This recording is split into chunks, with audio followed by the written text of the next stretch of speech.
Today on The Nation Speaks, in school board elections across the country on November 2nd, critical race theory was a deciding factor. There's a little-known reason why, a one-man pack started by our guest, Ryan Gordsky. And in America Q&A, we ask, do you feel confident that COVID vaccines are safe for pregnant women and unborn babies?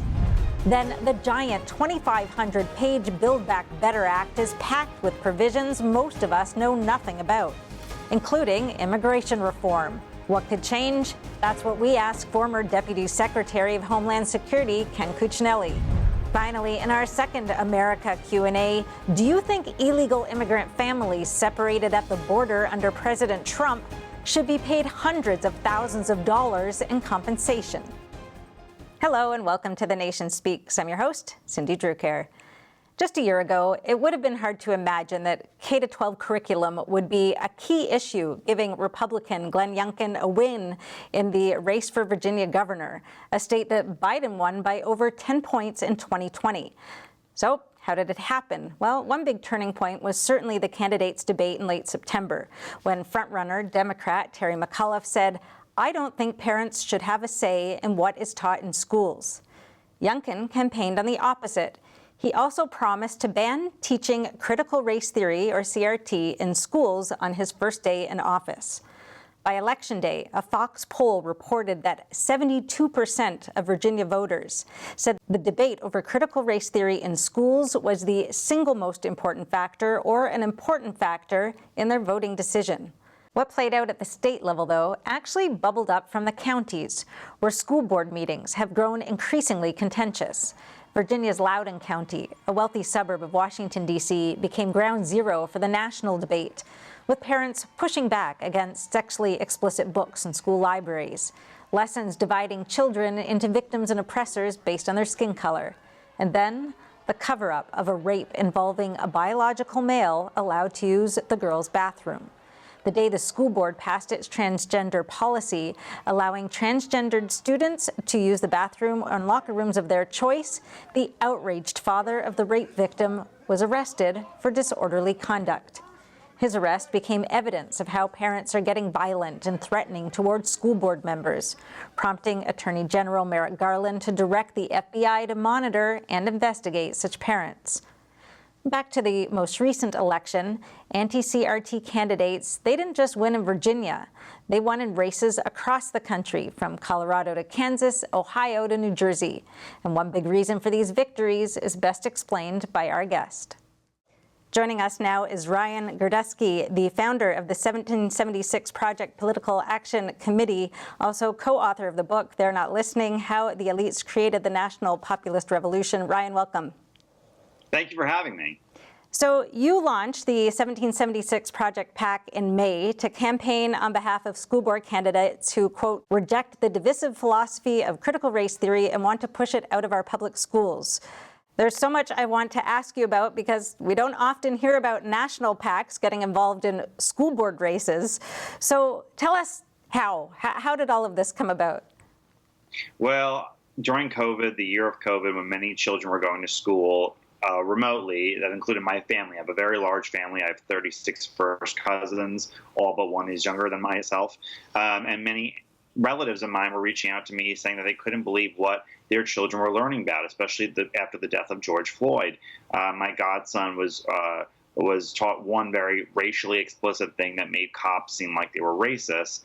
And they asked me what they could do. And I said, well, aside from joining the PTA and complaining to the principal, I really didn't know. And in my power, I didn't have the ability to start my own school. I don't have a background in education. But the one thing I do have a background in is campaigns and elections. So I figured I would do a PAC to change school boards across the country.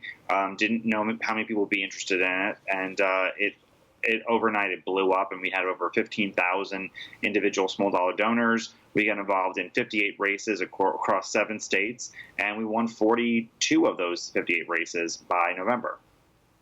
Wow, that's quite a record. So how did you know what to do? What did you actually do on the ground in these races?